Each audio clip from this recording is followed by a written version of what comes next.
And we're here with Dale Arnold. Dale, how are you? Evan, after about 6 tries at doing this, I think we got it right. I'm good. We did, yes. There were a few tries with this, but we got the audio synced. We got actually people should thank me because for so long we actually started recording a bit and your audio was off from your mouth, and I was like, yo, Yeah, we gotta restart it. But we are here. Dale, how have you been? It's been a little while since we've done one of these. I've been doing great, thank you. Retired from radio, as you know, Hmm. and just doing Bruins games. A little bit of a reduced schedule this year as we're kind of winding things down on the TV end as well. But all in all, doing great so far. Yeah, doing great. People obviously love having you in their on their television sets or their iPads or computers every time there's a Bruins game. Getting some time off right now, obviously because of COVID, which I think none of Whether us I would like. wanted it or not, yeah, I Yeah, know. got this little bit of time off, but nonetheless, the Bruins are off until right now. It's December 27th. Might go farther than that. Hopefully, is December 27th against the Pittsburgh Penguins. Hopefully, that is when we come back. And Well, what were we gonna say? it's when I'm supposed to work again is December 27th. But if you think about it, the Bruins haven't practiced even before the shutdown. They hadn't practiced in like 4 days. Theoretically, they're shut down through the 26th. How do you play on the 27th if you literally haven't skated in like 10 days? That's a great question. I mean, you know this, and I know this. Even after missing a little bit of time with hockey, you get back on the ice, your legs hurt, you Yep. feel out of shape. Even if you've been running, I remember players said this during COVID when they couldn't find ice. Like you could ride the Peloton every day, it didn't matter. Your legs were spent when you got back on the ice. A hockey shape is so much different. So, yeah, I have no idea how they're gonna play that game. That is I, gonna I'm, be there's gonna be some slow guys out there. I hope I work on the 27th, but like everything else during this whole thing, I have my doubts right now. Yeah, who knows? But so I wanted to have you on. Obviously, you have a new book out, "Fighting Your Way to the Top" with Shawn Thornton. But before that, I do want to talk about this current Bruins team a little Sure. bit with you because hey, you do pre and post game. We hear you all the time with Bruins, and you're a little bit of a Bruins expert, I would say. You've been around a bit with this team, a few years. But obviously, right now, pre-COVID shutdown, the Bruins, middle of the road kind of team. No one, it's tough to tell, right? Good Western Road swing, then Vegas, tough game with that. They've been kind of here and there. Tuca might be coming back soon. What do you make of this team? Is this team one that you can see contending for a cup? What are your thoughts on them right now? I I've got some concerns about the team as they're presently constituted, simply because there are a number of players that the Bruins are not getting enough from, whether it's Taylor Hall or Nick Foligno or Eric Howla. A lot of the offseason signings have not quite provided the oomph that Don Sweeney and Bruce Cassidy expected. The goaltending has been okay, not great. I do think that Tuukka Rask is waiting in the wings and may be available to them sometime soon after the first of the year.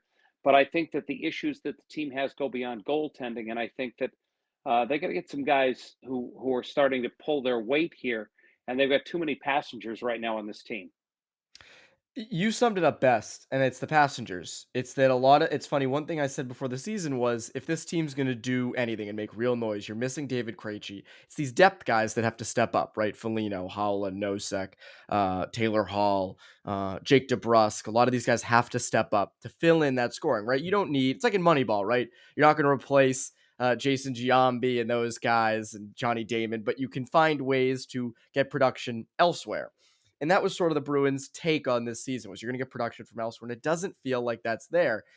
And with guys like Taylor Hall and Nick Foligno underperforming, I'm almost curious. Do you think there's a chance that is there a chance that those guys get going? I mean, Taylor Hall, we think so, but is there any special line combination you think can get those guys going?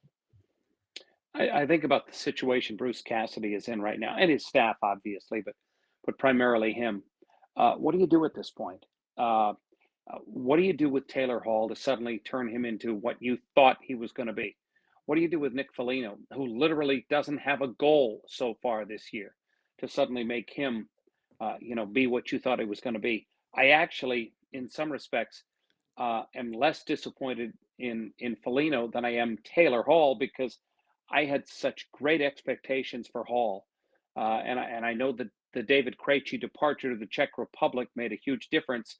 But I thought Taylor Hall was going to maybe not an MVP like he was previously in the league, but certainly was a 20, 25 goal scorer, and he's not even in that ballpark right now. Yeah, no, and again, I've liked him with Pasternak. I thought that him and Pasternak on the same line have been good, but even then, I mean, there's been missed chances. I mean, how many times, Dale, has there been a one timer that he's missed, or an open net that you think he might have and he doesn't? And so, and even the assists. I mean, again, 5 goals, 14 points in 26 games. That is not good for almost anybody. Those are third line numbers. So You I you just bring up an interesting point too, because I've talked about guys who have underperformed. I neglected to mention David Pasternak, who him has too. underperformed. He leads the National Hockey League in posts, both posts and crossbars this year. His shooting percentage is a mere shadow of what it's been normally in his career. Uh, David Pasternak has not even been close to what this team expects from him.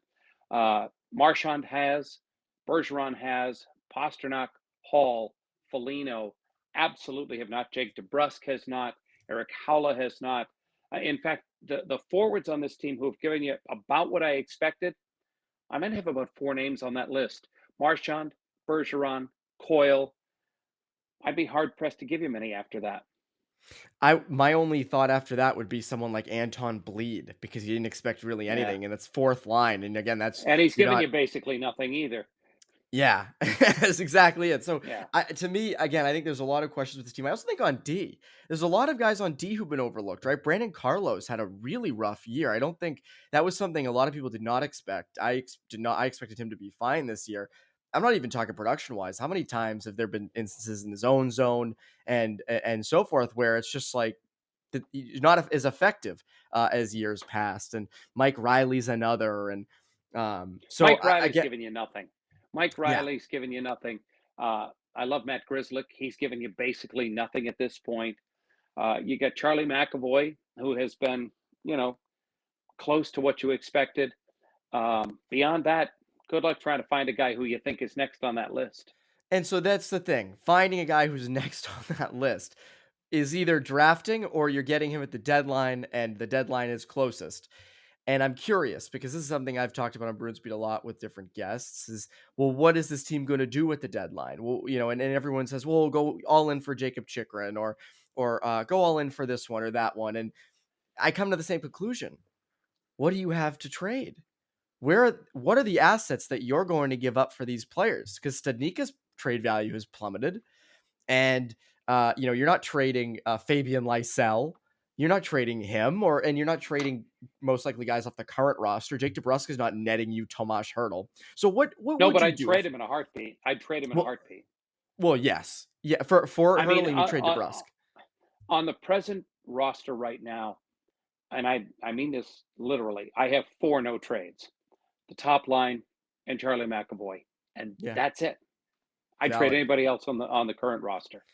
It's valid, and it's one thing and this is one topic I'll get to probably later towards the deadline because I don't want to waste topics in December. But a guy that I don't know, the only young guy on the roster who you would realistically trade and has any value is Jeremy Swayman because you have Olmark signed, you'll have Rask potentially signed. That's an idea that I've kicked around in my own head. Like, huh? That's not the worst idea. You don't know his value is pretty high. Jeremy Swayman's value is very high. I don't know. Again, you have to go for a team that doesn't have a goalie or needs a strong goalie in the pipeline. But I don't know. An interesting thought. You never know. But that stuff. But is there anyone in what is realistic for what they're going to do at the deadline? What do you think they do? I think they're counting on. Well, I do think Rask will be back. Hmm. Uh, I think it's I foregone thought conclusion Krejci, at this point. It feels like. yeah, I thought Krejci would be back. I'm not so sure of that. And that means, add Rask to what you have now, and how improved are you? I mean, I hate to say it, but does Don Sweeney suddenly go from buyer mode to seller mode? And to your point, if you are in seller mode, what do you have to sell that people would be interested in? Because I've already given you four names that I'm not selling, and outside of those four names, what's anybody else going to bring you? Now, I disagree with you a bit about Swayman. because even Mhm. assuming that Tuke is back, and I think he will be, I think that's a short-term move. I think Swayman is the long-term move. I don't think Linus Ullmark is the long-term solution in goal. I'd trade him in a heartbeat for a team that feels that they're a goaltender away and they need to get that guy. I probably would be hesitant to trade Swayman for that exact same reason. As would I. I just think that when you have Brad Marchand in his prime and you have Patrice Bergeron at this stage, and you have McAvoy, and I know Pastrnak's underperforming, but he's another one. When you have that core there, I have a tough time saying, "Oh, it's time to sell," just because it's there. And I think, you're seeing like the game against the Islanders, right? Last week. If they rebuild, that's what the games are going to look like. That's what you got, because there's not a lot after those guys. And I think again, you try to maximize this window as much as possible and just try to go all in for it. Because again, I I don't had a love the beef idea of with the trading Swayman either. I had a beef with the Vegas game. I did not have a beef with the Islander game.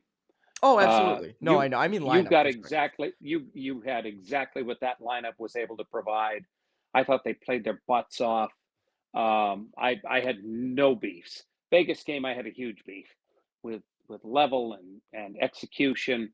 Islanders game, uh, given what they had to deal with, and I know there's a whole lot of stuff going on right now with COVID, and even for the Vegas game, wasn't it that one where throughout the course of the afternoon there was a very realistic possibility the game was going to get gonged and that Yes, you that weren't even going was. to play the thing. And Yep. and I think it's hard if you're a player in the NHL to think throughout the course of the afternoon, am I playing today? Am I not playing today? It's easy to say, no, no, you prepare as if you're going to play. Easier said than done. I think that they thought there was a real possibility they weren't going to get to play this game.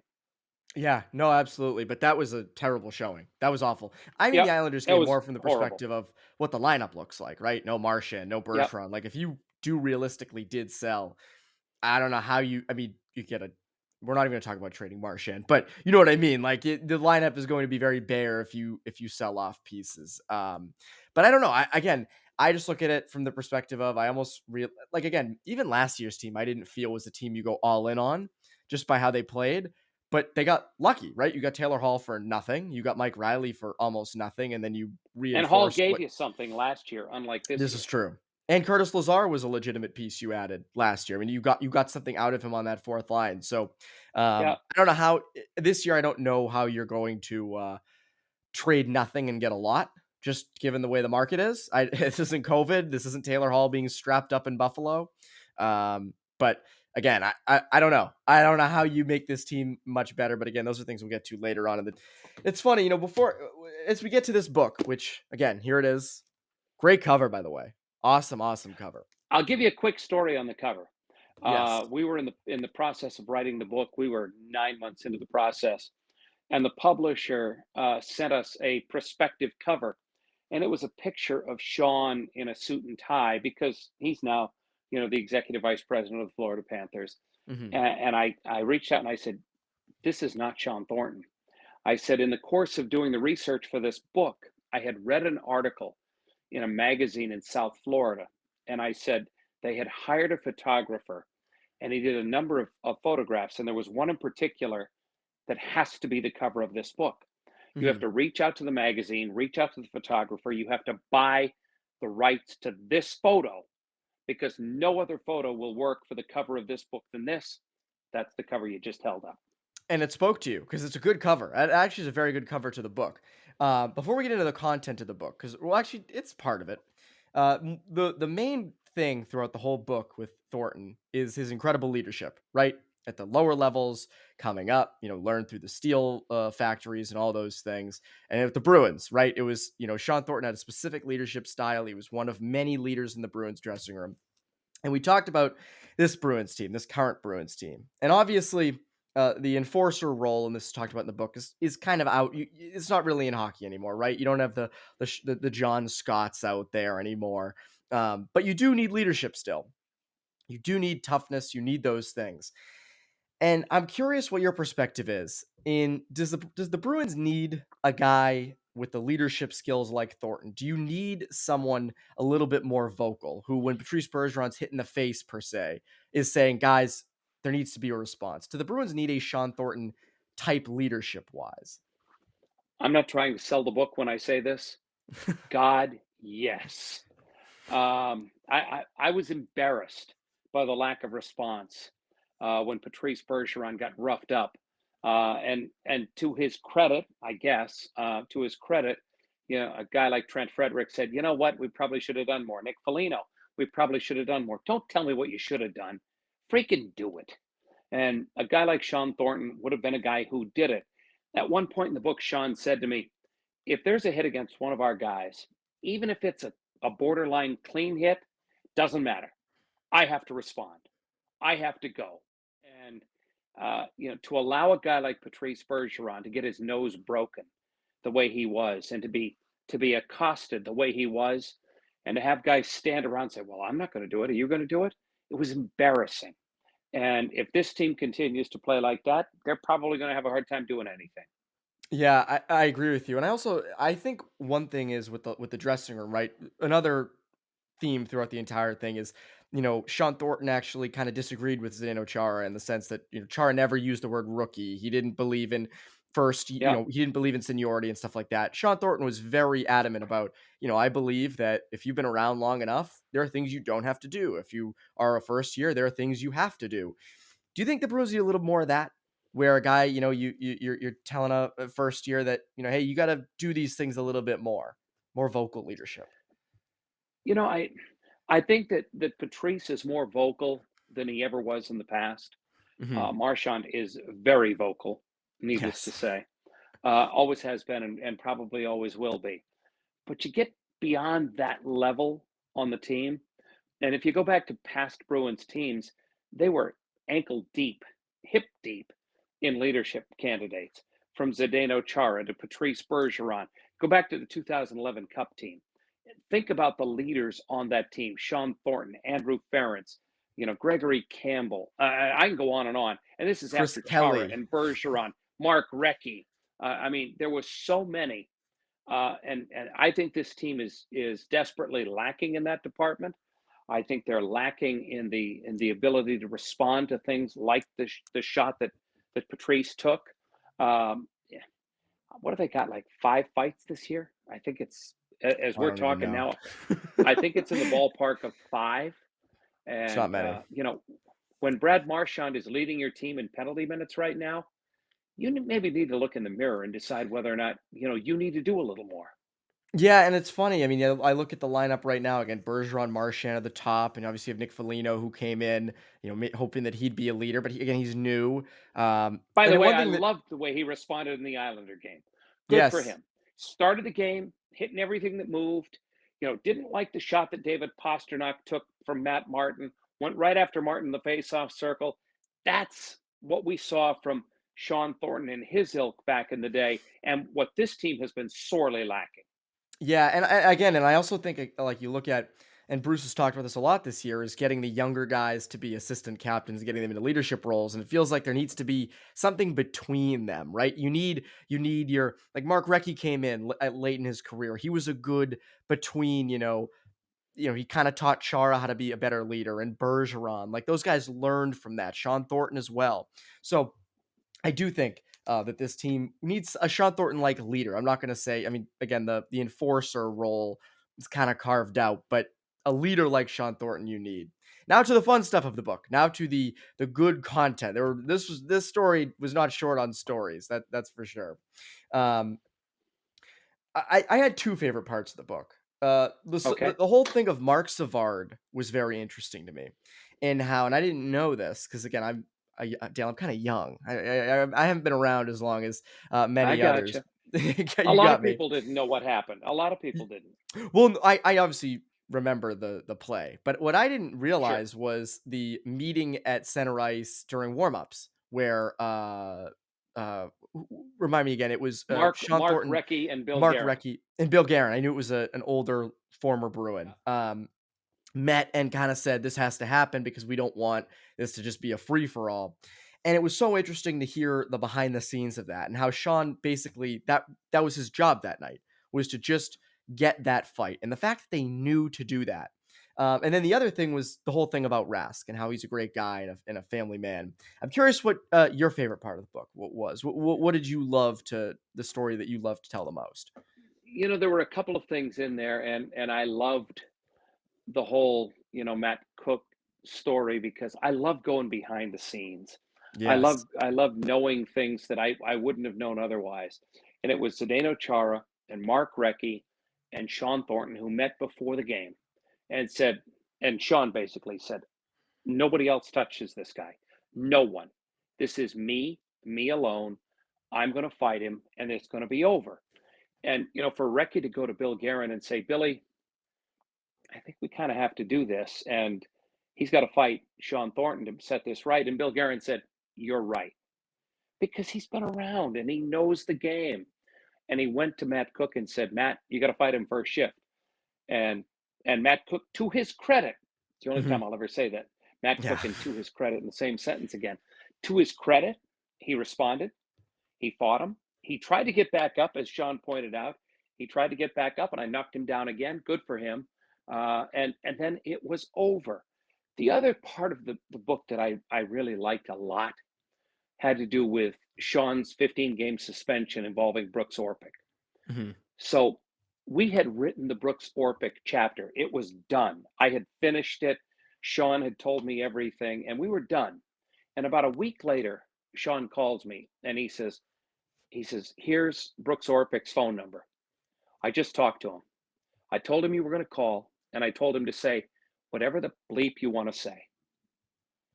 And to my knowledge, nobody's ever asked Brooks Orpik about what happened with the Shawn Thornton incident. And I called Brooks and we talked. And the part that jumped out at me was Brooks said, the thing that bothered me the most was that Shawn kind of indicated that he thought I was faking how hurt I was. And that really bothered me. So after I finished adding Brooks into the chapter and had talked to him for a long time and added it, I called Shawn back and I said, I talked to Brooks. It was great. He's going to be in the chapter. But just so you know, he's really upset that you thought he was faking. And Shawn got kind of quiet for a minute. He went, holy bleep. That's not what I intended at all. He said, I got to call this guy. And he did. And I think those two kind of worked it out and took it from there. But it was an important part of the book for me. And I think it was an important part of the book for Shawn as well. Yeah, again, because those guys trained together in the off season. Like that was not like two people who had never met. They were pretty much friends prior Well, to Brooks is one of all of those that happening. Boston guys, and Yes. all of the Boston-based guys, they all train together down at Warrior.